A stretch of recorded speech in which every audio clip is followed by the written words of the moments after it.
Hi friends, welcome to மூன்று முடிச்சு promo. இன்றைக்கி நம்ம மூன்று முடிச்சு சீரியலில் என்ன விறுவிறுப்பான விஷயம் அப்படின்னு பார்க்கறதுக்கு முன்னாடி நம்ம சேனலை சப்ஸ்கிரைப் பண்ணலை அப்படின்னா மறக்காமல் சப்ஸ்கிரைப் பண்ணிக்கோங்க. இப்போ வாங்க அந்த விறுவிறுப்பான விஷயம் என்ன அப்படின்னு சொல்லிட்டு பார்த்துடலாம்.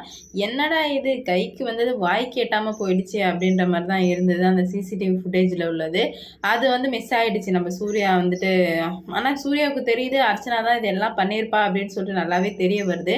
ஆனால் ப்ரூஃப் இருந்தால் மட்டும்தானே நம்புவாங்க. அதனால் நம்ம சூர்யா இன்னும் ஏதாவது எஃபெக்ட் போட்டு பண்ணணும் அப்படின்னு சொல்லிட்டு நினைச்சிட்டு இருக்காரு.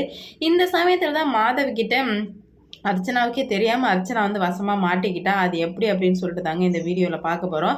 அர்ச்சனா கையில் அந்த ஒத்த பேங்கிள்ஸும் அதுக்கப்புறம் அங்கே அந்த ரூமில் எடுத்த பேங்கிள்ஸும் நம்ம மாதவிக்கு வச்சு பார்க்கும்போது ஆகா, அப்போ அவள் தான் அந்த ரூமில் ஏதோ பண்ணியிருக்கா, அப்போ சூர்யா கூட இருந்தது அவள் தான் அப்படின்ற உண்மையை மாதவி கண்டுபிடிக்கிறாங்க. இன்னும் மேலும் மேலும் கண்டுபிடிக்க அவள் தான் இந்த இதில் சம்மந்தப்பட்டிருக்கணும் அப்படின்னு சொல்லிட்டு டவுட் வர்றதுக்காக நந்தினி கூட்டியே நந்தினி இங்கே வா அப்படின்னு கேட்கும்போது, நீங்கள் 2 பேர் இருக்கும்போது அங்கே வேறு யாராச்சும் வந்தாங்களா அப்படின்னு கேட்கும்போது, அங்கே வேறு யாரும் வரலாமா, அர்ச்சனாமாவை தவிர வேறு யாரும் வரல அப்படின்னு சொல்லும்போது நம்ம மாதவியோட சந்தேகம் இன்னுமே உறுதியாகுது.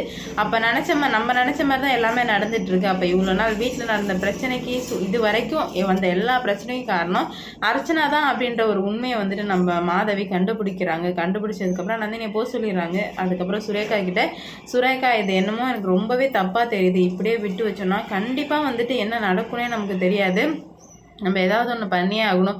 இவன் இவ்வளோ பண்ணுறதுக்கு ரீசன் என்ன, ஒன்று பழி வாங்கிறதுக்கா அப்படின்னு சொல்லிட்டு யோசிக்கும் போது, இல்லைக்கா பழி வாங்குறதுக்காக இருந்தால் சூர்யாவே பழி வாங்க வேண்டியதானே, ஏன் அவன் சூர்யாவை பழி வாங்கலை, நந்தினி மட்டும் ஏன் கடத்தணும் அப்படின்னு சொல்லிட்டு 2 பேர் ஏதோ வட்டமேசை மாநாட்டில் பேசுகிற மாதிரி பேசி ஒரு முடிவுக்கு வந்துடுறாங்க. இந்த மாதிரி அர்ச்சனா நான் சூர்யாவை அடைய பார்க்குறேன் அப்படின்ற ஒரு உண்மை கிளியராக தெரிய வருது. ஐயோ, அவன் இந்த வீட்டுக்கு வரக்கூடாதுன்னு சொல்லிட்டு தானே நம்ம இவ்வளோ பிளான் போட்டு நம்ம நந்தினி காலத்தில் சூர்யாவை தாலி கட்ட வச்சோம். இப்போ என்னன்னா அவன் மறுக்கணும் இதேமாரியே பண்ணிட்டு இருந்தா கண்டிப்பாக அவன் இந்த வீட்டுக்குள்ளே வந்துடுவா. அவள் வீட்டுக்குள்ளே வர்றது நம்ம அம்மாவுக்குமே பிடிச்சி போயிடுச்சு.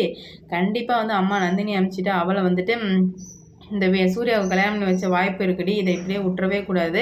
பாவம் நந்தினி, நம்ம கூட நந்தினி தப்பாக நினச்சிட்டோம், நம்ம நந்தினி தான் இவ்வளோ பண்ணானா, ஆனால் இவ்வளோ பண்ணதுக்கு நம்ம நந்தினியே காரணம் இல்லை, இந்த அர்ச்சனா தான் பின்னாடி இருந்து இவ்வளோ சதி வேலை பார்த்துருக்கா, ரொம்பவே நம்ம தப்பு பண்ணிட்டோம். இதுக்கு மேலே நம்ம கரெக்டாக இருக்கணும்.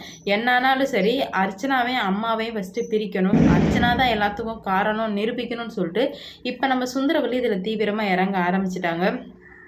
அதனால் நம்ம சூர்யா என்ன பண்ணுறாரு அப்படின்னு பார்த்தீங்கன்னா, ஒரு பக்கம் அவர் அர்ச்சனாவை கண்டுபிடிக்கணும்னு நினைக்கிறாரு. பார்ப்போம் அவர் எடுத்த முடிவுக்கு எப்படி போய் முடியுது அப்படின்னு சொல்லிட்டு. இந்த வீடியோ பிடிச்சிருந்தா லைக் பண்ணுங்கள், ஷேர் பண்ணுங்கள், கமெண்ட் பண்ணுங்கள். இது போன்ற வீடியோ சீரியல் அப்டேட் தெரிஞ்சுக்க நம்ம சேனலை மறக்காமல் சப்ஸ்கிரைப் பண்ணிக்கோங்க. அப்போ தான் நான் போடுற வீடியோ உடனுக்குடன் உங்களுக்கு நோட்டிஃபிகேஷனாக வரும்.